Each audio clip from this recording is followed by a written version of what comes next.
우리 마태복음 오늘 본문 8장 22절 한 절만 봅니다. 마태복음 8장 22절. 요즘에는요, 눈만 감아도 성경책이 눈에 막 왔다 갔다 해. 하도 설교를 많이 해가지고, 와, 할렐루야. 오늘도 기도원 원고를 오늘까지 달라고 그래. 또 밤새서 설교 준비해야 돼. 주여, 이게 리바이벌 하는 걸, 리바이벌이 아니라 이게 하는 걸 해야 돼. 재방송을 해야 되는데 그걸 잘 못해가지고. 어쨌든 이 시간 마태복음 8장 22절 한 절 다 찾으셨죠? 스크립트를 안 줬구나. It's my mistake. I'm so sorry. 다음에는 안 까먹을게요. 자, 마태복음 8장 22절. 방송실은 좋네. 오늘 자유네. 한 목소리 읽겠습니다. 시작. 예수께서 이르시되 죽은 자들이 그들의 죽은 자들을 장사하게 하고 너는 나를 따르라 하시네. 여기 충격적인 말씀입니다. 인간에게 있어서 최고의 예의는요, 결혼식 아닙니다. 장례식이에요. 그리고 누가 죽었습니까? 아버지가 죽었어. 아버지. 근데 천륜이라고 말하는 그 천륜, 인륜, 이것을 거스르고 있어요. 그러면서 뭐래요?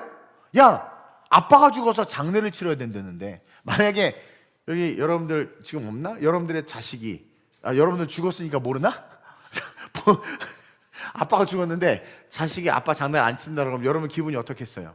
물론 우리 교회 성도들은 스고이, 훌륭하다, 너는 성경대로 사는구나. 우리 이제 안수 집사님들이나 권사님들 그렇게 말하실 수 있을까? 아멘이 안 들리네? 네, 그렇죠.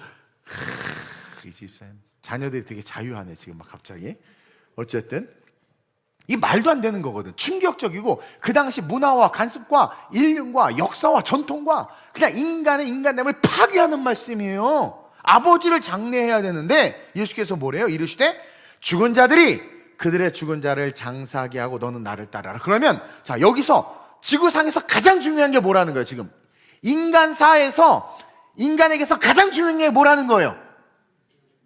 아니, 성경대로 대답해 보세요. 지구상에서 가장 중요한 게 뭐라는 거예요? 그러니까 아버지 장례고 뭐고 다 필요 없어. 가장 중요한 게 뭐다? 예? 방언으로 말하지 말고 알아듣게. 뭐라고요? 아니, 성경대로 대답하라니까? 그렇지. 나를 따르라. 이게요, 우리 인간의 인생에서 가장 중요한 메시지입니다.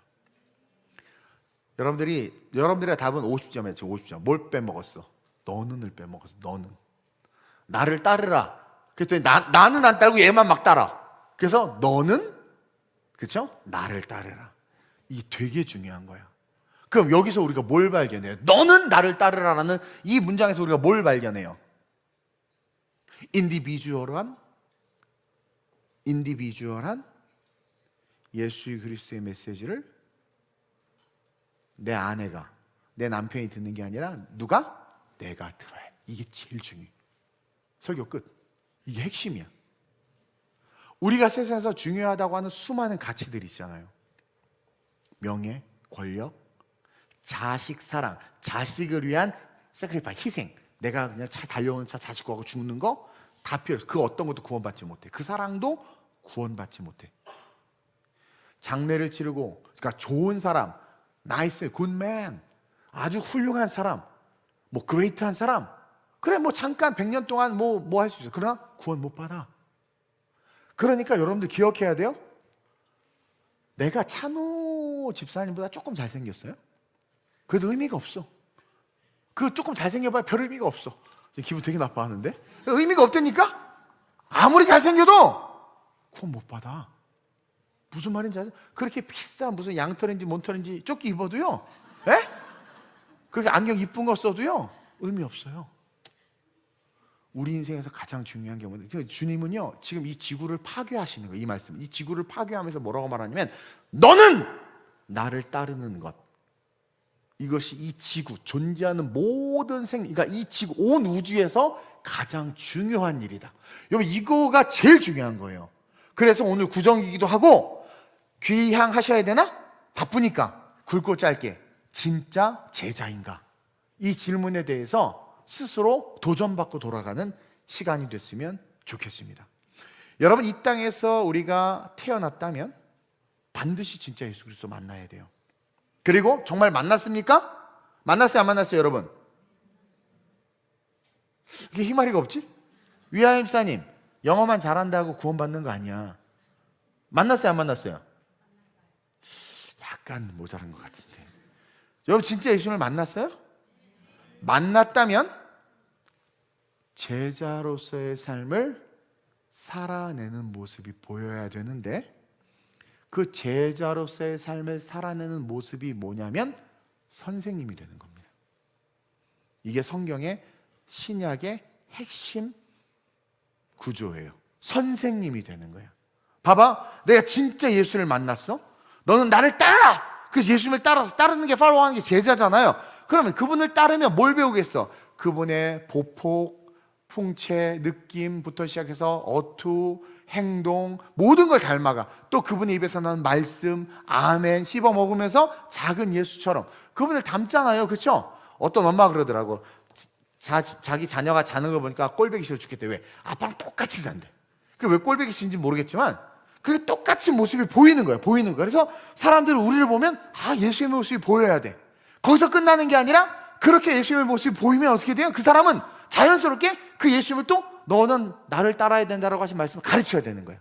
그래서 복음서의 끝이 모든 민족으로 제자를 삼고 온 천하님과 만민에게 복음을 증거하라로 귀결되는 거예요. 그리고 그 복음서의 끝은 요한계시록의 끝으로 이어지는 거예요. 그렇게 온 천하에 다니며 만민에게 복음을 전하고 모든 민족으로 제자를 삼아 하나님 아버지와 아들과 성령의 세를 주고 내가 내 복음을 가르쳐 지키게 하라. 볼지어다 내가 세상 끝날까지 너와 함께 하니라. 그렇게 선생이 돼서 예수를 전하고 가르치는 삶을 사는 것이 곧 요한계시록의 마지막 새하늘과 새 땅에 들어가서 사는 인생이 된다라는 거예요. 그래서 우리의 존재하는 이 지구상에서 가장 중요하고 위대하고 아름다운 일은 바로 예수 그리스도를 만나고 다 만난다고 천국 가는 거 아닙니다. 만나고 그분의 제자가 돼서 결국 어디까지 올라가야 돼? 선생까지 돼야 돼. 선생. 그러니까 성경에서 이따 보겠지만 선생 뭐예요? 말씀을 가르칠 수 있는 자, 삶으로 복음을 가르칠 수 있는 자, 그를 예수에게 이끌 수 있는 자, 안드레처럼 이런 자가 돼야 된다는 거예요. 요한복음 13장 스크립트 그냥 들으세요. 요한복음 13장 14절에 내가 주와 또는 선생이 되어, 예수님이 그러는 내가 너희들의 your master, 난 너희들의 마스터다. 마스터라는 거예요. 내가 주와 또는 너희의 티처, 선생이 돼서 너희의 발을 씻었으니, 행위죠. 너희도 서로 발을 씻어주는 것이 옳으니라. 그럼 너희도 서로 발을 씻어주는 게 옳으니라 하니까 맨날 발만 씻고 이 발을 씻으라는 게 뭐예요? 네가 뭐예요? 너의 주인 되신 주님을 닮아 선생이 되어 발을 씻겨야 된다는 거예요. 그러니까 발은 누가 씻길 수 있느냐? 그리스도화된 제자가 제자의 수준을 뛰어넘어 선생이 돼서 예수님처럼 발을 닦는 건 복음을 가르쳐주는 거거든요. 기독교가 말하는 섬김을 가르쳐주는 거거든요. 발을 닦아주는 사람이 섬김의 존경을 받는 사람이 돼야 되는 거예요. 그러니까 아무나 발 닦아주는 거 아니에요. 그 그리스도의 존경을 받아야 된단 말이에요. 그가 발을 닦아줄 때 감동이 있지 아무나 발 닦아주는 데 감동이 있어요? 그 이야기를 하는 거예요. 그래서 선생이 되어야 된다는 거예요. 여러분 착하게 산다고 구원받지 못해요. 도덕적이고 윤리적이라고 구원받지 못합니다. 제가 전에 한번 설교했죠. 교회는 착한 사람을 만드는 곳이 아닙니다. 이것 때문에 한국 교회가 산으로 갔어요. 어쨌든 도덕적이고 윤리적이라고 해서 구원받지 못합니다. 여러분 왜 그러느냐? 우리는 태어나는 순간 원죄를 가지고 태어나요. 응애에 태어나는 순간 원죄, 오리지널 신을 가지고 태어나기 때문에 태어나는 것 자체는 축복입니까? 저주입니까? 대답해 보세요. 그게 축복이에요? 성경적으로는 말해봐. 태어나는 게 축복이에요? 저주예요? 저주지. 그래서 중국의 이론에 따르면 성악설이 맞아. 태어나면서부터 우리는 저주야. 아이고 목사님 너무하네. 애기가 뭘 한다고. 그래 뭘 한다고 울어. 근데 그렇죠? 왜 울어? 뭘 한다고 울어? 나는 이렇게 우리 교회는 재밌게 설교하려고 재밌게가 안 돼.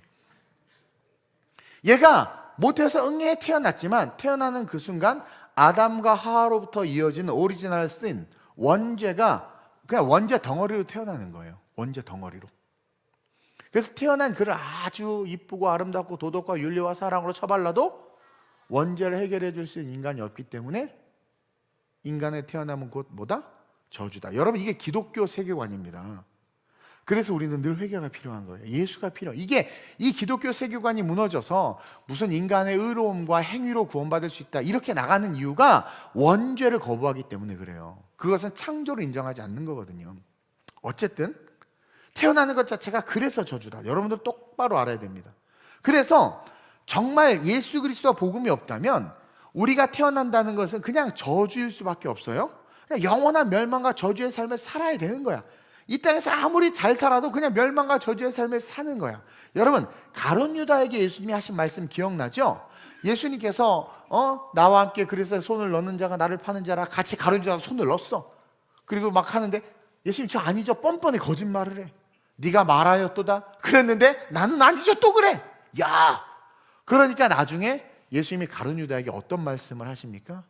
차라리 태어나지 않았으면 더 좋았을 것을.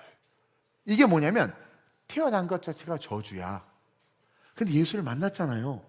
그러면 이 저주가 구원으로 바뀔 수 있는데 그 예수가 옆에 있는데도 안 받아들여. 제자화가 안 되는 거야. 제자화가 안 된다는 것은 예수님이 가진 경제적인 가치를 얘가 담지 않아. 예수님의 경제론은 하늘나라의 경제론이야. 향유옥합이 아까운 게 아니라 그것이 하나님을 영화롭게 하는 것이라는 경제론을 갖고 있는데 향유옥합이 깨지니까 유다는 300데나리온 아깝다. 가난한 자에게 나눠줬으면 좋겠다. 이게 공산주의라고 그랬습니다. 가난한 자에게. 그래서 공산주의는 대기업들과 돈 많은 것들을 털어서 나눠주려고 하는 거야. 그래서 이걸 가난한 자에게 나눠주면 좋았을 것을 그러면서 하나님의 경제론을 흡수하지 않냐고 자기의 경제론을 가지고 같이 평행선을 걸었던 거야. 그러니까 예수님이 뭐라고 말합니까? 너 차라리 태어나지 않았으면 좋았을 것을. 네가 태어나서 나를 만나서 복을 받았는데 그래서 나를 믿으면 너도 선생이 돼서 그리고 죽어서 천국 갈 텐데 그 저주가 끊어질 텐데 네가 나를 만났음에도 제자가 되지 아니하고 선생이 되지 못하니까 예수님이 말하는 거야. 차라리 안 태어났어야 된다. 너는 안 태어났어야 된다. 이 의미를 아세요? 옆 사람 보세요. 큰일 났습니다. 다시 태어나 있네요?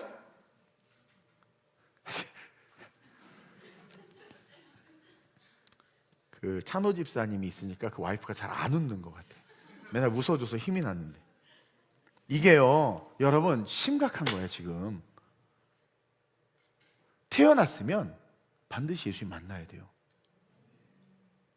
그래서 이 땅에 오신 주님이 뭘 그렇게 강조했어요? 자, 이 땅에 태어났으면 예수를 만나야 돼. 이게 제일 중요하잖아요. 그래서 예수님이 제일 강조한 게 뭐예요? 성경 전체.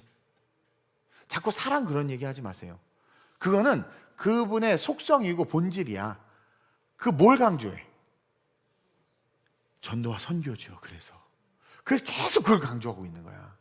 태어난 자들에게 너네들 태어난 것 자체가 저주고 그대로 살다 지옥 가니까 그거에서 해방되는 방법 예수밖에 없어. 그러니까 너네들 제자들이 빨리 그 예수를 전하라는 거야. 전하라는 거야. 그것의 동기 모티브는 사랑이죠. 당연히. 그래서 우리는 그 모티브만 생각하면 주님 사랑합니다. 저 사랑하시 주님 사랑합니다. 주님. 그러면서 예수의 뜻대로 살지도 않고 예수님이 원하는 요구를 들으려고 하지도 주님 잠깐만 조용히 해보세요. 저 그냥 주님이 좋아요. 주님 사랑합니다. 네 가진 것을 내게 다 바쳐라. 그런 말씀하지 마세요. 주님 그런 거 없으셔도 되잖아요. 주님 사랑합니다. 차라리 태어나지 말았으면 좋았을 것을. 그 소리 들어 걔도 그렇게. 그러니까 사랑은 그분의 속성이고 그 동기가 돼서 우리에게 주신 것이 복음이기 때문에 우리는 사랑이 아니라 복음에 집중해야 돼요. 복음에. 사랑으로 말미암아 잉태된 그 복음, 우리를 사랑하셔서 죽으신 그 예수를 믿는 게 중요하다니까요. 그럴 때 우리는 주님 사랑, 여기서 기도면 주님 이런 인생이 아니라 도전하고 전진하고 뚫고 가고 가난을 정복하고 맞서 싸우는 삶이 된단 말이에요. 그게 계시록에 나오는 이기는 자들이란 말입니다. 그런 존재가 돼야 된다는 거예요. 그래서 예수님은 사복음서와 신약의 대부분을 선교와 전도에 대한 이야기로 쫙 써놓은 거야. 쫙 써놓은 거야. 그리고 그 일을 할 수 있는 자들이 누구냐? 제자의 수준을 뛰어넘어서 선생이 된 자들이 할 수 있는 것이다. 따라서 우리는 반드시 예수님을 만나야 되고 만나서 제자가 돼야 돼. 제자가 된다는 건 그분의 것을 다 흡수해야 되는 거야. 심지어 어투와 행동까지도 다 흡수해야 돼. 그렇게 해서 그분의 제자가 돼서 그것이 온전히 깨달아져서 내가 스승이 되는. 그래서 예수님이 하셨던 것처럼 목숨을 걸고 복음을 전하는, 전도와 선교가 삶이 되는 그러한 자들이 될 때 그 인생은 성공한 인생이고, 그 사람은 지상에서 최고의 가치의 인생이 되는 거예요. 왜? 하늘의 엄청난 상급과 하나님의 영광과 하나님의 나라를 확장하는 위대한 삶이 되기 때문에. 그래서 저와 여러분들, 이 저주로 태어난 우리의 인생이 정말 축복으로 바뀌는 유일한 길, 제자 그리고 선생이 되는 그 길 가운데 나는 어느 위치에 서 있는가? 과연 나는 정말 제자인가? 이 5가지 제가 점검하는 키워드를 드릴 텐데, 이것을 가지고 여러분들 모두 제자로서, 선생으로서 그렇게 성장하는 그런 교육의 시간이 되길 주님의 이름으로 축원드립니다. 첫째로, 우리가 다 알듯이 난 분명한 부르심을 받았는가? 여러분 점검해야 돼요. 여러분 부르심을 받았어요? 예수님 여러분을 부르셨나요? 이것도 또 약해. 부르심을 받으셨어요? 매 아멘이야. 매 아짜는 안 하는 것 같아. 예수님은요 갈릴리를 다니시면서 제자들을 하나둘씩 불렀습니다. 그러니까 예수님이 직접 불렀어요. 따라서 우리는 예수님에게 불림을 당해야 돼요. 또 한 가지는 안드레처럼 먼저 불림을 당한 아이들이 은혜를 받고 그들이 가서 불러와서 예수의 교회를 데리고 옵니다. 그럼 예수님이 그 나다나엘부터 시작해서 그런 친구들과 또 얘기를 합니다. 시몬도 그렇게 불러왔죠, 베드로도. 그래서 부름을 듣고 그들이, 그러니까 선생에 의해서 왔지만 예수님이 그들과 다시 한번 디스커션 하시고 그들 예수님의 음성을 듣고 예수님을 따르게 돼요. 그러니까 정확하게 말하면 다 예수님께서 부르셨다라는 거예요. 그렇다면 여러분들 어떻게 부르심을 받았어요? 기억나세요? 그 기억이 있어야 돼. 나를 부르셨던 그 부르심에, 저는 알죠? 과거는 의미 없어요. 과거를 파고 과거에 어땠고 자꾸 과거를 묻는 사람은 사탄아 내 뒤로 물러가라 하세요. 우리가 과거를 돌아볼 때는 내가 구원받았던 때, 예수님 만났던 때, 그리고 하나님이 나에게 어떤 기적과 능력과 역사를 주셨던 때, 히스기야처럼 그런 것들만 기억해야지, 과거에 무슨 추적해서 어쩌고 저쩌고 그 사람을 완전히 다 망가뜨려 놓는 거야. 우리 그리스도인들은 내일을 바라보면서, 내일은 not yet, 아직 아니야? 그러나 오늘, already, 이미 도래한 오늘, 이 already 오늘 나에게 주신 말씀을 아멘할 때, not yet, 아직 오지 않은 내일이 우리의 말씀의 아멘으로 already가 되는, 내일을 위해서 오늘을 살아가고 이 오늘이 그 내일을 창조하는 그 존재가 우리 그리스도인들이라는 거예요. 예수님이 다 그렇게 설교하시고 그 길을 걸어가셨어요.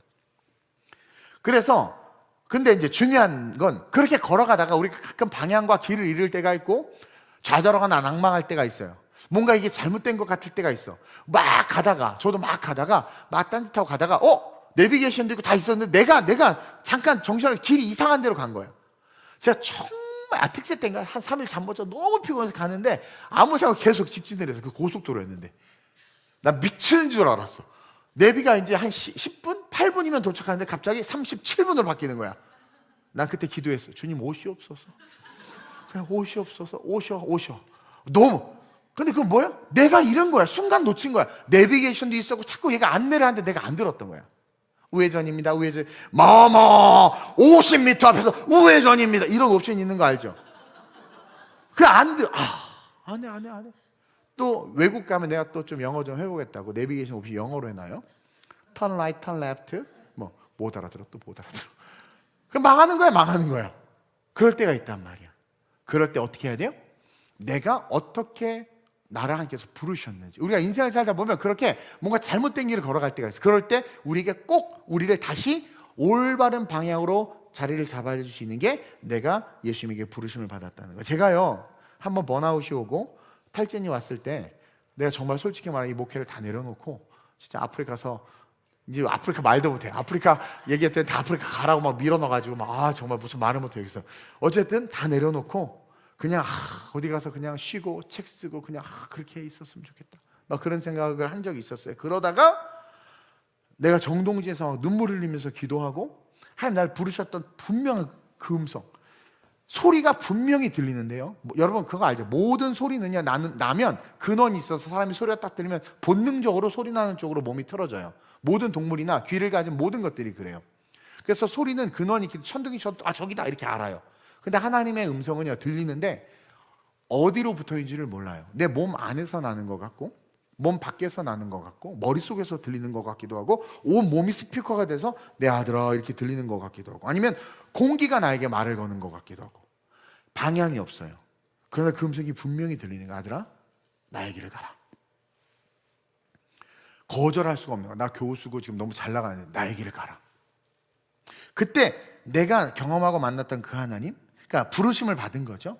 그걸 딱 기억하니까요, 와, 뭐 아프리카 보고 힘든 거 뭐고 그것을 말할 건덕지가 없어져. 왜? 그 은혜에 다시 딱 잡히니까. 그 은혜에 딱 잡히니까. 그래서 여러분 그걸 꼭 기억해야 돼.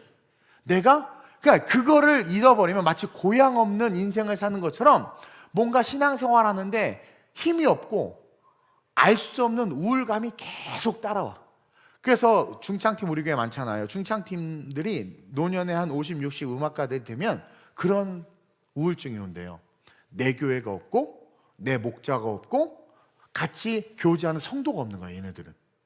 왜? 스타였거든.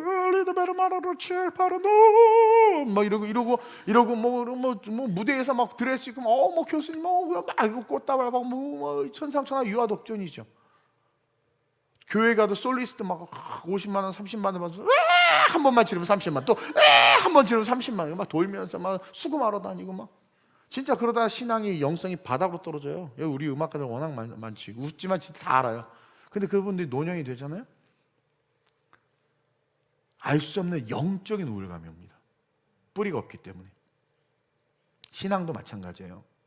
여러분들이 진짜 제자가 돼서 그리고 선생이 되어야 되는데 복음을 전해야 되는데 자꾸 넘어지고 쓰러지는 건 나를 부르신 그 부르심의 은혜, 그 자리를 잃어버렸기 때문이다. 그리고 그거를 알아야 돼. 근데 모르는 사람이 많아. 안 만났어.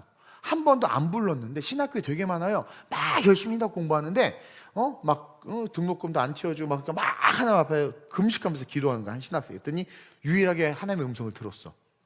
하나님 말씀하시기를 내가 너를 불렀나? 하나님 부르지도 않았는데 지가 소명받았다고 신학교 간 거야. 하나님 부르지도 않았는데.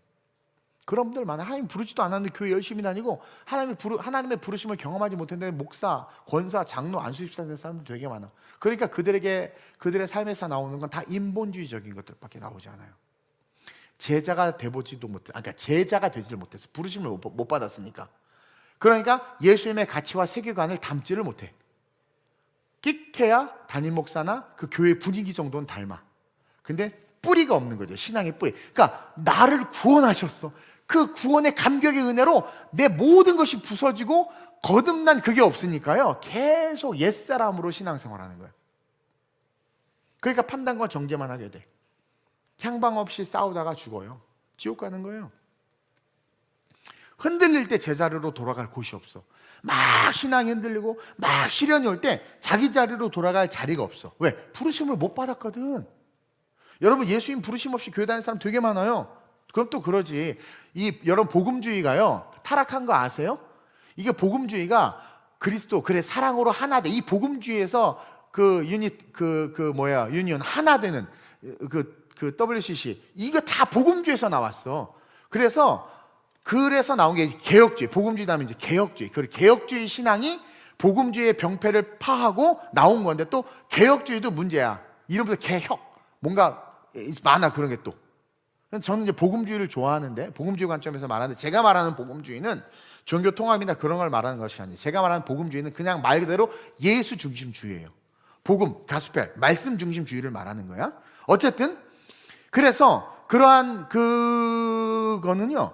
우리가 막 신앙이 흔들리고 막 그럴 때 그 분명한 만남의 자리가 있으면 쓸 수 있는데 오늘날 그거 없이 그냥 좋아서 교회 다니고 연애하려고 교회 다니다 어떻게 몸에 배고 동아리 하고 습관처럼 그것도 아멘 하기도 하고 뭐 할렐루야도 하고 기도도 해. 근데 분명히 만났어. 또 만났는데 모르는 사람도 있어. 엠마오로 내려간 두 제자가 예수를 만났는데 몰랐어. 또 그럴 수도 있어. 그래서 교회는 이걸 가르쳐야 되고 그것을 예배 속에서 기도 속에서 깨닫게 해줘야 되고 성도는 무조건 그 만남의 경험이 있어야 된다. 아멘? 그래야 흔들릴 때 그 자리로 돌아가 흔들림을 멈추게 할 수 있고, 길을 잘못 들었을 때, 여러분 영적인 길은요, 잘못 들면은요 그냥 암흑이기 때문에 방향을 못 찾습니다. 그래서 영적인 영역에서 길을 잃잖아요. 그럼 반드시 예수 만난 자리로 돌아와야 돼요. 그래야 길을 찾아요. 왜? 나는 길이요 진리요 생명이기 때문에 거기서 사람의 말이나 무슨 다른 사람이나 예언이나 무슨 은사 이것 쫓아가면 망해요. 나중에 다 패한다고 그랬어. 다 패한다고. 예언도 방언도 다 패한다고 한 것은 뭐냐면, 그것은 복음을 위한 도구이지 진리가 아니라는 거예요. 그래서 우리가 쫓아가야 되는 것은 다시 나를 부르신 예수 그리스도에게로 돌아와서 그 말씀, 그 주님과의 만남으로부터 다시 길이요 진리요 생명. 그럼 또 이만큼 신앙생활하고 이빠이 빠꾸 하는 건가요? 아니, 4차원의 세계거든. 그건 빠꾸가 아니에요. 그래서 다시 찾아오는 순간 또 다른 차원으로 성장하는 나를 발견하게 된다는 거죠. 그거를 쉽게 말하면 신앙생활하고 회개하고 신앙생활하고 회개하는 것의 반복의 삶의 모습이다. 따라서 저는요, 제가 고등학교 2학년 때 저를 만나주신 그 주님을 분명히 얘기해요. 내가 그래서 오주여 마음이 그 찬양을 좋아하는 이유가, 여러분 자꾸 웃는데, 오주여 나의 율동도 안 까먹어. 주께로 정해져 멜로디 이거 왜 그러냐면, 나 그 찬양을 부르면서 예수를 만났어요. 인격적인 예수, 진짜 인격적인 예수님. 그래서 그 찬양을 부를 때마다 눈물이 나고요. 그때 고2 때 만난 예수, 물론 또 만났다가 또 잠깐 교회를 방학한 적이 없잖아 있지만, 그때 만났던 그 예수님이 나에게 기억 속에 살아있기 때문에 여러 시련과 역경과 유혹이 와도 하나님 살아계신다. 그래서 천국 소망이 제가 분명한 이유가, 예수를 만난 흔적이 분명하고 그 기억이 분명하게 내 뒤를 꽉 잡고 있기 때문에 천국에 대한 확신이 분명한 거예요. 왜? 이건 하나거든. 오신 이유가 우리를 그분의 집으로 인도하기 위함 아니에요? 여러분 분명히 주님이 부르셨다면 그 부르심에 대해서 묵상해 보세요. 그리고 오늘 적으세요. 구정 때 쓸데없는 거 하지 마시고 그걸 적으세요. 내가 정말 그때 만났나? 내가 산신령을 만난 거 아닌가? 나 정말 예수님을 만났나? 그때 은혜들을 기록해 놓으세요. 그것이 제자의 시작이다. 아멘? 자, 그리고 나서 예수와 함께 신앙생활하는 여러분들의 삶에 묻습니다. 여러분들은 예수님을 누구라고 고백합니까? 이주영한 집사님, 예수님이 누구십니까? 대답하지 마세요. 피차 부담스러워. 여러분 잘못된 답 나오면 피차 민망하지. 여러분들은 예수님을 누구라고 이야기합니까? 오늘날 예수님을 많은 사람들은 위대한 종교를 창시한 창시자다라고 말해요. 이 무서워. 이슬람처럼 모하메드처럼 종교를 창시한 창시자로 여겨. 인간으로 여겨. 그냥 사람으로 여겨. 요즘에 온갖 음모론자들 많죠. 인터넷에 보면. 여러분, 누가 여러분들에게 묻는다면 여러분들이 이 대답을 정확히 해야 돼요. 나의 고백으로 고백해야 돼요. 물어보세요. 위안님 나한테 물어봐. 목사, 감히 목사한테 또 이렇게 물어보네. 질문을 하네. 막 이래. 나의 구원자죠.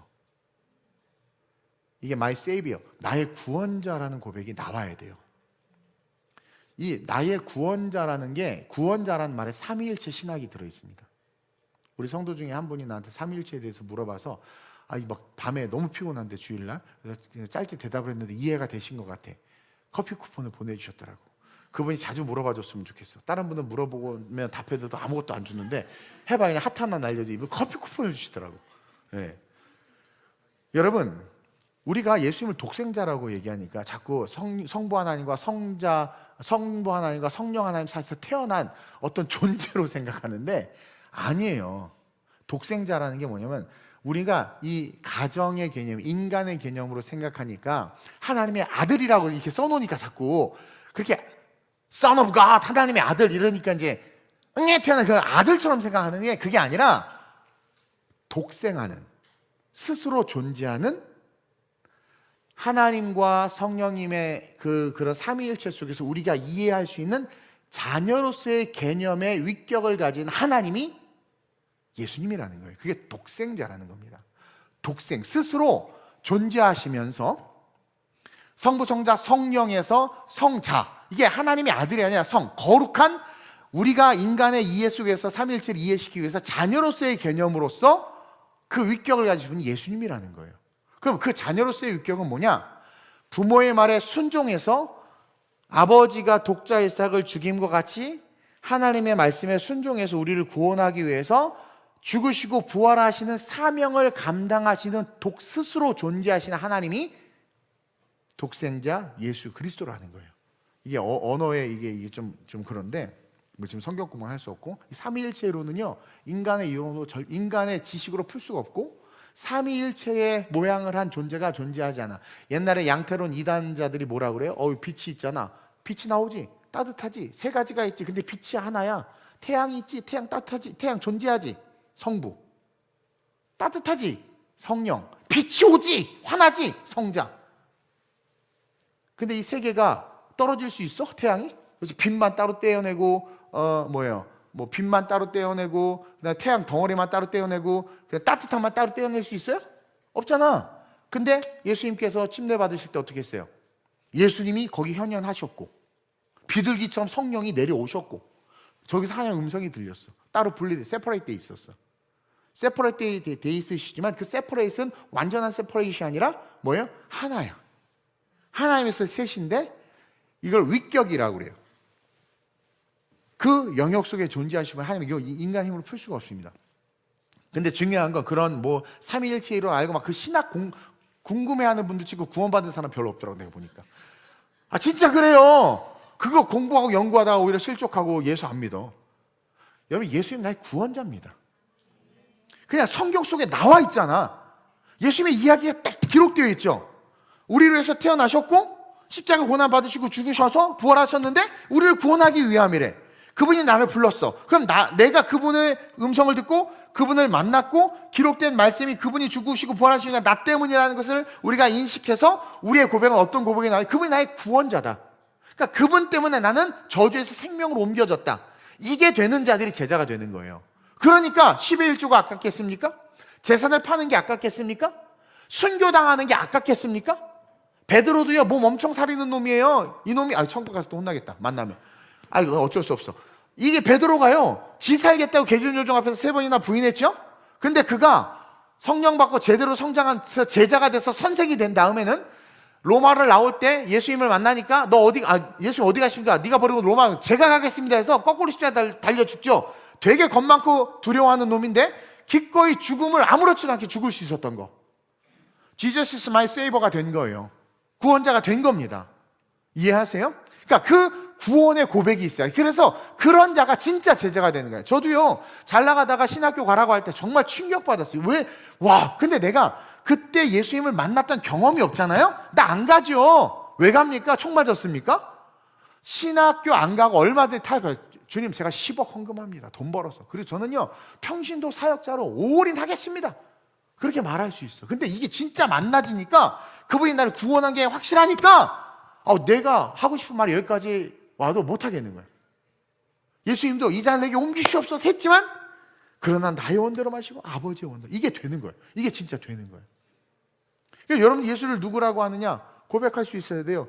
나의 구원자입니다. 근데 이 고백을 하는 자들이 봉사를 못해. 이 고백을 하는 자들이 헌신을 못해. 이 고백을 하는 희생을 못해. 미안하지만 다시 점검하세요. 구원의 확신이 없는 겁니다. 아니면 그 구원의 가치를 모르거나 미안해요. 어느 순간 그 구원을 팔아버린 거예요. 뭔가에.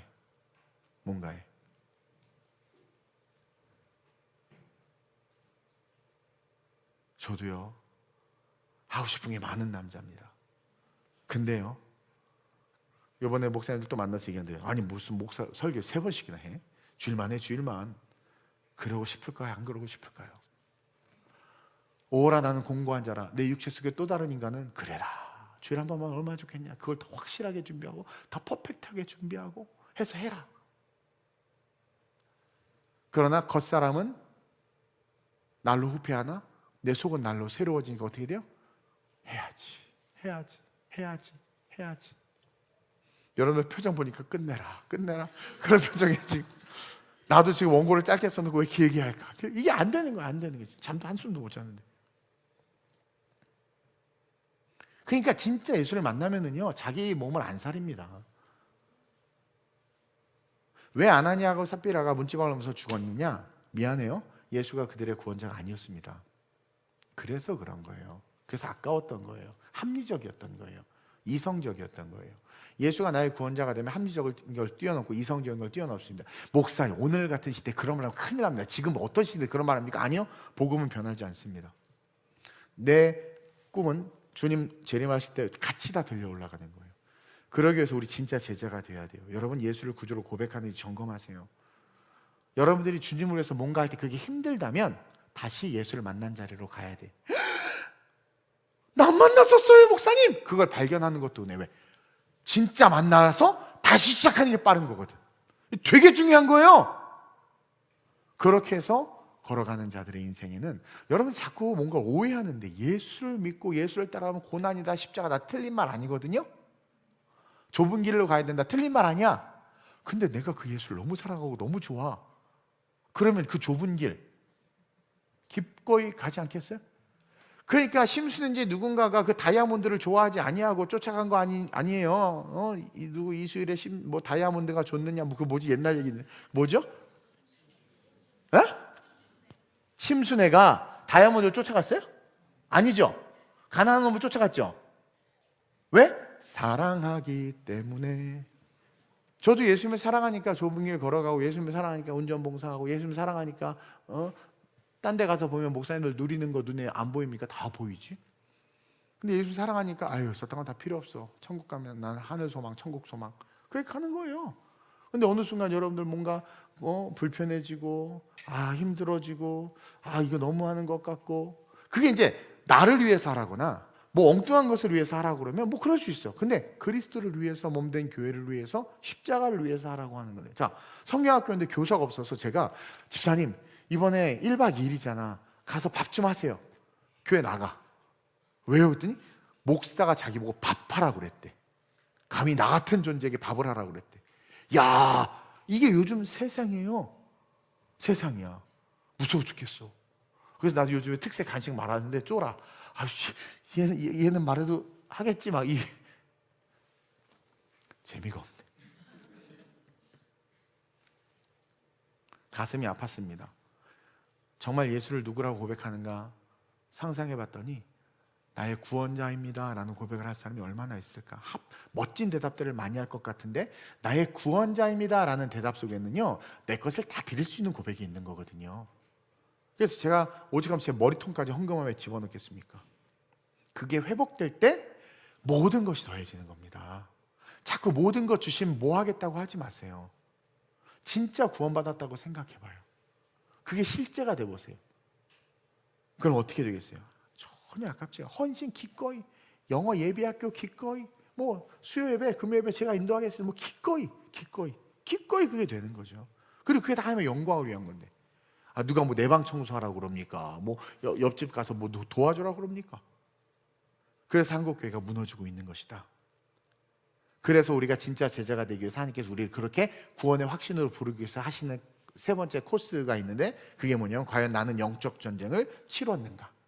베드로가 무너지는 장면을 통해서 하나님 우리를 무너뜨리시는 분이라는 걸 배워야 됩니다. 여러분 그거 아세요? 처절하게 부서지고 무너진 경험이 있어야 됩니다. 그건 뭐냐면 사탄의 존재와 악의 존재와 공중권세 잡은 존재, 그리고 내 안에 존재하고 있는 나의 악함과 연약함과 부딪혀야지 알아요. 그걸. 그래야 진짜 구원과 진짜 영성으로 나아갈 수 있는 거예요. 그래서 예수님은 베드로를 무너뜨리신 거예요. 그래서 그가 최고의 제자가 됐고 바울을 무너뜨린 겁니다. 그래서 위대한 선교사가 되게 한 거예요.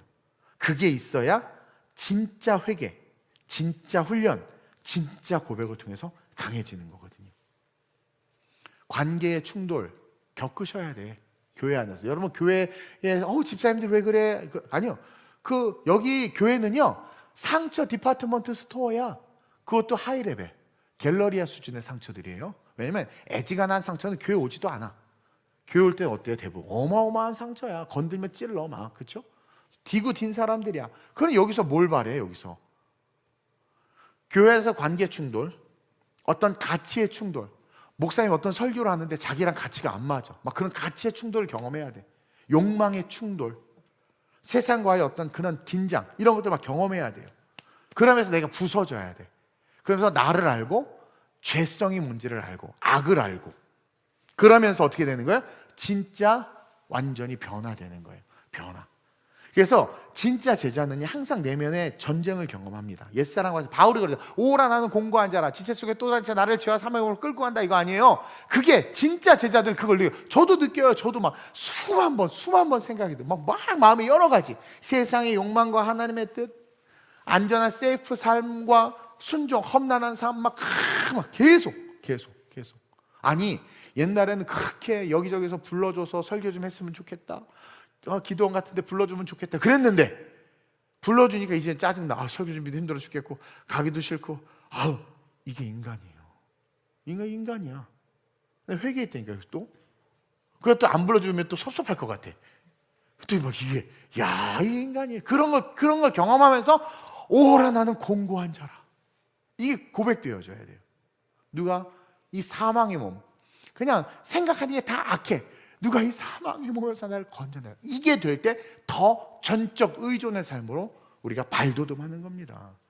그래서 그 치열한 자기와의 충돌, 영적 전쟁을 통해서 우리가 어떻게 돼요? 그 영적 전쟁과 말씀 속에서 막 부딪히면서 말씀으로 변화되는 삶이 되어야 되는 거예요. 그래서 사복음서와 사도행전은 종이 한 장 차이인데 무너진 베드로를 타겟으로 두면 12제자 다 무너졌지만 그 무너진 베드로가 사도행전으로 넘어와 성령을 받아서 성령 받기까지 성령 어떻게 받아요? 오직 말씀으로 딱 변화된 거예요. 베드로가 말씀을 딱 지킨 거예요. 예루살렘 떠나지 않고 예루살렘을 떠나지 않고 약속한 것을 기다린다는 것은 죽으라는 거거든요. 왜? 예수의 제자들이 예수의 시체를 훔쳐갔다는 소문이 퍼졌고 그리고 당시의 권력과 정부가 예수 믿는 놈들 다 잡아 죽이라고 하는 상황에서 모여있다라는 것은 체포돼서 죽으라는 거야. 근데 하나님께서 적들의 눈을 어둡게 함과 같이 그들의 눈을 어둡게 해서 마가다락방에 모여있다라는 사실이 들려도 못 듣고 봐도 못 보게 된 거예요. 그리고 그들이 얼마나 크게 기도했습니까? 근데 아무도 몰라. 하나님의 세이프 보호하심이 있는 거죠. 말씀으로. 그래서 그 말씀에 순종했더니 어떤 일이 일어나요? 말씀대로 순종한 그들이 말씀대로 순종하는 모습으로 변화됐고 순종했더니 성령을 받았잖아요. 그리고 성령을 받으니까 어떻게 해요? 이제 선생의 위치로 올라가는 거예요. 선생의 위치로. 그래서 여러분 말씀으로 변화돼야 돼요. 요즘에 세바시로 변화되는 친구들이 많은데 변화됐대. 보니까 딱 15분 변화되더라고. 나 정말 너무 웃겨 죽겠어. 그리고 저도 요즘에 어플에 책 읽어주는 무슨 그 유튜브 있더라고. 책 한 권을 한 10분, 15분 써머리해주니까 너무 좋은데요. 내가 안 읽으니까 다 까먹어. 내가 읽어야 돼. 배구자든가. 그러니까 여러분 보세요. 여러분들 변화시키는 게 뭡니까 지금? 아버지예요? 죽은 자 장사 지내지 말라고 그랬어요. 죽은 자 보러 지내라 했어요.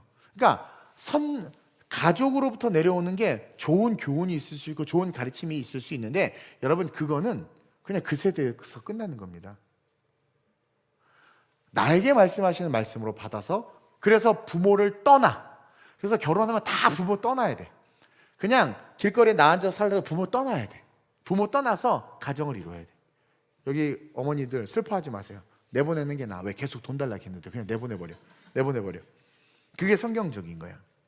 그래서 그 말씀에 의해서 변화가 돼서 나를 바꾸는 게 말씀이 되고 성경의 세계관과 말씀의 세계관으로 살아가면 어떻게 되는 줄 아세요? 이제는 이 말씀이 튀어올라오고 이것이 말이 아니라 능력이 이미 경험이 돼. 내 기도가 힘이 붙는 게 느껴지고 기도에 막 불이 느껴져. 그리고 아픈 자에게 손 얹었더니 우리 교회 선교 가서 그런 일 많이 일어나잖아요. 그러면서 성령을 받게 되는 거예요. 그리고 이제 성령과 함께 어떤 존재가 됐냐? 가르치는 자, 선생이 되는 겁니다. 그래서 사복음서까지는 제자들이 배우는 자리였어요. 그러다가 마지막에 그냥 그 목숨 걸고 말씀대로 살았죠. 그러니까 목숨 걸고 말씀대로 그 짧은 시간이지만 예루살렘 떠나고 순종했더니 성령을 받고 나서 그 다음부터 얘네들 모여서 가르치기 시작했어. 예수님처럼 제자들을 삼기 시작했어. 따라서 우리는 마지막으로 선생이 돼서 어떻게 돼요? 제자 삼기를 원하는 삶이 돼야 돼. 이게 그레이트 커미션, 하나님 우리에게 주신 마지막 지상대 위임령이에요. 지상대 위임령. 그러니까 여러분들 난 전도 안 하고 선교 안 하고 그냥 이렇게 살다가 주님 좋아요, 주님하고 쎄쎄싸 그냥 주님 품에서 이렇게 했다가 나는 요한이에요, 주님 품에만 있을래요. 요한이 가마소에서 들어갔다 나왔는데, 기름가마에. 그렇게 전도하고 복음 전하고. 지금 우리 GMF 유럽 가 있잖아요. 종종 그래. 그 제자가 아닌 사람들 그거 뭐하러 가나? 힘든데 뭐하러 하나? 돈 낭비하는 거 아닌가? 제자가 아닌 사람, 아니 교회가 또 뭐 이런 건 안 하고 왜 저렇게 하나? 근데 제자인 사람들은 벌써 알아. 그 가치를 알고 의미를 알아. 그래서 세상 사람들 우리를 이해 못한다고 말하는 게 그거예요. 그거예요. 여러분 구정이잖아요. 가족들 만나고, 여기 보니까 다들 가족들이 없으신 것 같은데, 가족들 만나고 친인척 만날 때 여러분 그들을 영혼으로 보세요. 그리고 그들에게 복음을 전하려고 해보세요. 그리고 여러분들 앞으로 이런 비전을 역으로 가졌으면 좋겠어요. 나는 선생이 될 거야. 나는 제자를 삼아야지. 그 마음을 가지고 주님 내게 제자를 보내소서, 제자를 붙이소서. 그리고 그 수준에 이를 수 있도록 하나님 나에게 말씀을 깨닫는 은혜를 주시고, 내 안에 일어나는 충돌, 그렇죠? 하나님의 말씀과 욕망이 부딪힐 때, 흰 개와 검은 개가 싸울 때 어떤 개가 이긴다고 그랬어요? 우리 교회 학교 애들은 다 흰 개가 이긴데, 왜? 흰색은 착한 거, 검은색은 나쁜 거. 아니요, 내가 밥을 많이 준 개가 이겨. 검은 개를 밥을 많이 주고 흰 개를 조금 주면 얘가 힘이 있어서 얘를 이겨. 하나님의 마음과 세상의 마음이 부딪힐 때 이 영적 충돌을 겪어야 돼요. 베드로는 어디에 밥을 많이 준 거야? 섭섭한 자기 마음에 밥을 많이 준 거야. 그래서 나 고기 잡으러 갈래, 이렇게 된 거예요. 두 안에 갈등이 있었어요. 베드로도 갈등이 있었던 거예요. 근데 예수님 딱 만나고 조반을 먹고 어떻게 했습니까? 성령의 감동에 밥을 계속 주기 시작한 거예요, 베드로가. 그래서 가서 결국은 순교까지 이르렀다는 거죠. 그래서 제자 삼기를 원합니다. 제자를 붙여주옵소서. 그래서 내가 말씀으로 변화되어야 합니다. 하나님 말씀이 내 안에 들어올 때 그 말씀과 내 자아가 부딪히고, 말씀과 내 삶이, 내가 살아가는 삶이 충돌이 일어날 때 나를 부숴주옵소서. 나를 이 말씀으로 부숴주옵소서. 처절하게 깨지게 하여 주옵소서. 그래서 그 깨진 자리에 내가 구원받은 것이 얼마나 감사한지가 고백되어지게 하시고, 그때 그 어둠 속에 있는 나를 한 줄기 빛으로 쫙 부르셔서 사랑한다 아들아, 내가 너를 너무 잘 아노라 말씀하시면 나를 땡겨주셨던 그 구원의 은혜, 그거 기억하면서 내가 세상 헛된 욕망 다 내려놓고 주님만 보며 걸어가겠습니다. 잠깐만 여기서 내가 작곡한 찬양을 해야 돼. 주님만 보며 걸어가겠습니다. 그러면서 주님만 보며 걸어가리, 저 거친 산도 나를 막지 못하리. 그러면서 주님만 보며 이제 해도 돼. 주님만 보며 걸어가겠습니다. 그렇게 걸어가면서 가잖아요. 이 모든 게 더해집니다. 구한 것들이 더하여져서 응답이 되고, 들어갔는데 복을 받고 나가도 복을 받아요. 기도할 때마다 마음이 시원케 되고, 하나의 씨앗을 심었을 뿐인데 100배 열매가 맺혀지는 거예요. 성경 100배부터 이야기해요. 나는 무명한 자 같았는데 어느 순간 유명해져 있는 거예요. 어제도 누가 카톡 보고 30년 전에 같이 대학 다녔던 친구인데 너 맞아? 그러더라고. 그 수련의 영상이 떴나 봐요. 여의도가 워낙 성도가 많잖아. 그 보더니 이렇게 봤나 봐. 거기 방송을 했나 보죠. 카톡이 왔어. 날 찾아서. 너 맞아? 너 목사야? 이게 어디서 가면 반말이야. 그래서 너 왜 이렇게 유명해졌어? 너 존재감이 없던 아이였잖아. 근데 천유영경 아이들 앞에서 그 산상수훈 같지 않아요? 그 사진? 하니까 얘가 놀래버린 거예요. 그때 지가 나보다 잘났거든. 여러분 왜 웃어? 여기서 왜 웃어? 갑자기 웃을 일이 안 돼? 끝날 때까지 끝난 게 아니야. 뭐 옛날에 뭐 조용하고 찐따한 거 중요하지 않아. 그리스도와 함께 변화된 삶이 되면 무명한 자 같으나 유명해지고, 없는 자 같으나 있는 자가 되어 있고, 할 수 없을 것 같았으나 모든 것은 해내어 서 있는 그러한 내가 될 수 있다는 거죠. 나는 여러분들이 진짜 그리스도의 제자가 됐으면 좋겠습니다. 아멘. 주님 오실 날이 얼마 남지 않았는데 오늘 이 시간 한번 기도하는데, 주님 저 분명히 부르셨죠? 까먹은 것 같은데 기억하길 원합니다. 부르셨죠? 저 예수의 길 위에서 혹시 이탈했습니까? 나는 길이요 진리요 생명인데, 예수님의 길에서 조금만 삐끗하면 진리에서 삐끗하는 거고, 예수님의 길에서 조금만 삐끗하면 생명에서 이탈하는 거예요. 왜? 길, 진리, 생명 예수니까. 주님 안 됩니다. 다시 부르심의 그 자리로 돌아가게 하소서. 거북이처럼 더딜지라도 천천히 목전에서 나아가게 하소서. 그리고 하나님, 내 안에 부딪히는 그 수많은 충돌, 당신의 말씀이 나를 깨부수게 하사 하나님의 은혜 속에서 성령의 충만을 받고 정말 내가 제자가 돼서 선생이 돼서 전도하고 가르치며 먼저 내 자식을 하나님의 제자로 키우게 하시고 내게 맡겨진 교회학교 아이들을 진짜 제자로 키우게 하시고 내 구역 식구들을 내가 선생되어 제자로 양육하게 하시고 내 성도들을, 내 이웃들을 주님 내가 예수의 이름으로 양육하여 정말 주님께서 원하시는 그 선생의 자리에 가서 그들의 발을 씻기는 주님 닮은 그런 자 될 수 있게 해달라고. 세상을 향하여 한탄만 하고 있는 것이 아니라 세상 속으로 달려 들어가 변화시키는 존재 될 수 있게 해달라고 오늘 말씀을 기억하면서 주의 이름을 세 번 부르고 합심으로 전심으로 기도합니다. 주여, 주여, 주여. 할렐루야. 좋으신 아버지 하나님 감사합니다. 성령 안에서 우리의 신앙이 점검되어지기를 원합니다. 우리는 2026년 두 번째 새해를 맞이했는데 이 새해 구정으로서의 첫날 과연 나는 찐 제자인가?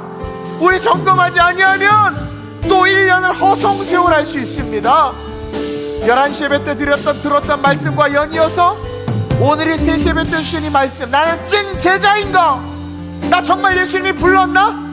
나 그 부르심의 음성을 들었나?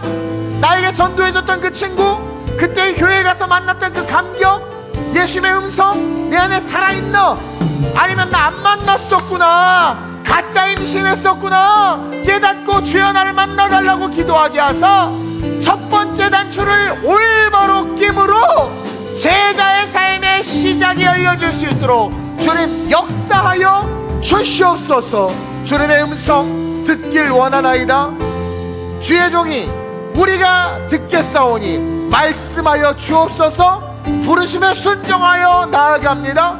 그리고 내가 만난 나를 부르신 그 예수님이 나의 구원자, 인격적인 그리스도를 만나 구원의 확신을 통하여 그 구원의 감사와 감격이 살아있는 진짜 제자 되게 하사, 구원받았는데 이 정도 섬김, 구원받았는데 이 정도 헌신, It's okay, no problem. 하나님 나 기꺼이 달려갑니다. 달려갈 길과 주 예수께 받은 사명, 그것을 맞추려 하면은 나의 생명 따위 조금 더 귀한 것을 여기지 않습니다. 주여 나를 받으소서. 달려간 우리 성도들 되게 하시고 그 과정 속에 말씀과 우리의 육체가 부딪히고 우리의 말씀과 우리의 속사람이 부딪힐 때 주여 처절하게 우리가 박살나게 하시고 말씀으로 빚어지는 인생 되게 하사 성령 받게 하여 주옵소서. 성령 받아 이 세상 가운데 이제는 가르치는 자로 일어나 복음을 증거할 뿐만 아니라 하나님 내게 맡겨진 영혼들에게 예수 복음 전하는 자로 서게 하시고 그 축복을 받는 우리 모든 TGC 성도들 되게 하여 주시옵소서. 죽은 자는 죽은 자보로 장사 지내라. 너무나 충격적인 메시지입니다. 아버지가 돌아가셨는데 인간사 인류 아버지 하나님 가장 중요한 것인데 더 중요한 것이 있다. 너는 나를 따르라. 예수 따르지 않으면 아무 의미 없다는 것입니다. 가장 가치 있고 중요한 것을 역설적으로 말씀하시는 주님 앞에 예수님만 따르겠습니다. 태어나는 것 자체가 저주인데, 태어나면 그 자체가 저주 덩어리인데 아버지 예수 만나게 하신 것 감사합니다. 그리고 그 예수님을 위해서 살겠습니다 결단하는 우리 모든 TGC 성도들 되게 하여 주옵소서. 아무리 보석같이 아름다운 아이들도 예수 없이 죽으면 지옥 갑니다. 도덕과 윤리가, 세상의 정의와 공의가 아버지 구원 줄 수 없습니다. 온전한 찐제자 되어 예수의 십자가 붙잡고 영원의 축복의 삶으로 변화되는 제자들 우리 TGC 모든 성도들 될지어다. 예수의 이름으로 명하노니 이번 구정 이 새해 하나님의 참 제자로 거듭나 스스로를 점검해 선생으로 일어나는 축복이 있을지어다. 주님 말씀하시면 어디든 달려가고 주님 뜻이면 기꺼이 순종하는 참 제자들 되는 은혜가 오늘 이 시간 우리 성도들에게 이제로부터 영원까지 있을지어다. 성령의 역사하시고 기름 부어 주옵소서. 할렐루야. 나의 호흡이 광야에서, 여러분 이게 예수 만난 제자입니다. 멈춘 광야에서 죽어도 It's okay, so good. 주가 거기에 계시. 그렇습니다. 예수님이 가라는 곳으로 가는 것, 그것이 복입니다. 호흡도 예배하, 그곳이 광야이든 푸른 저 no problem, 문제없어요. 주가 거기 계심으로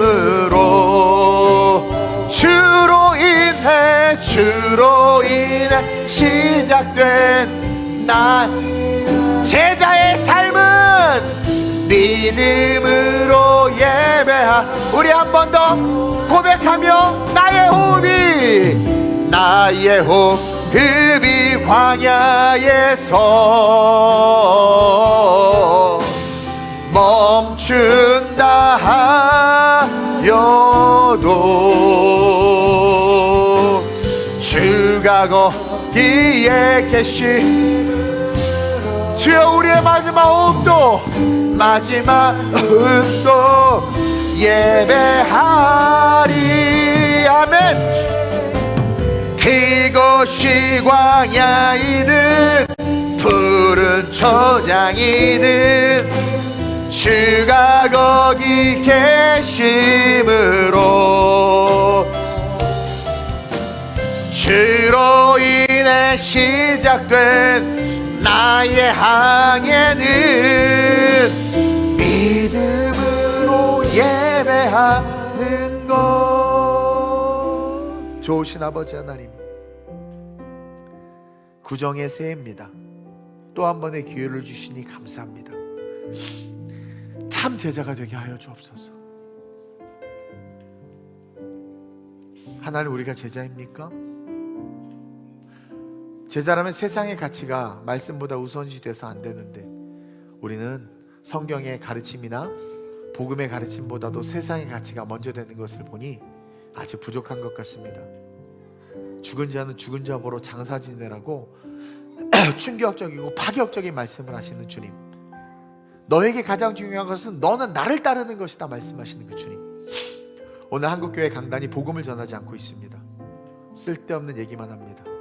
책 얘기만 하고 손주 얘기만 하고 드라마 얘기만 하고, 주님, 복음이 전해지는 대한민국의 강단 되게 하시고, 그 복음을 듣고 그 복음으로 자라날 수 있는 우리 모든 대한민국의 크리스찬들 될 수 있도록 한국교회를 살려 주옵소서. 참 제자는 분명한 그리스도의 만남이 있어야 된다고 배웠습니다. 점검해야 합니다. 체크해야 합니다. 그래서 안 만났다면 분명히 만나야 하고 그것이 축복이고, 만났다면 그것이 기억나고 회복되면 우리는 흔들리지 않을 수 있습니다. 그것으로부터 시작하여 주님이 오시는 그날까지 예수가 나의 구원자이기에 주께서 원하시는 것, 요구하시는 것 1도 아깝지 아니하며 기꺼이 좁은 길로 달려갈 수 있는 예수는 나의 구세주다 말하며 그 삶이 실제가 되는 신앙 되게 하시고, 점점 성장하는 가운데 말씀과 내 안에 육체가 부딪힐 때 초절하게 내 육체의 모든 것들이 깨지게 하시고 박살나게 하셔서 당신의 말씀으로 충만해짐으로 성령 받게 하시고, 성령의 충만함을 힘입어 이제 선생이 되어 가르치는 자들 되게 하시되, 많은 사람들의 발을 닦아주되, 그 의미는 예수가 그리스도임을 알리는 것인데, 그 그리스도가 섬김의 종으로 오신 것을 알리는 것인데, 서번트 리더십을 통해서 그 복음을 전하는 선생들 될 수 있도록 주님께서 역사해 주시옵소서. 우리 TGC 모든 성도들 참 제자, 찐 제자, 주님 오실 때 들려 올라가는 제자이자 마지막 이 시대에 주님께서 기뻐하는 선생, 가르치는 자, 복음을 전하는 자, 발을 닦아주는 자들 되게 하여 주시옵소서.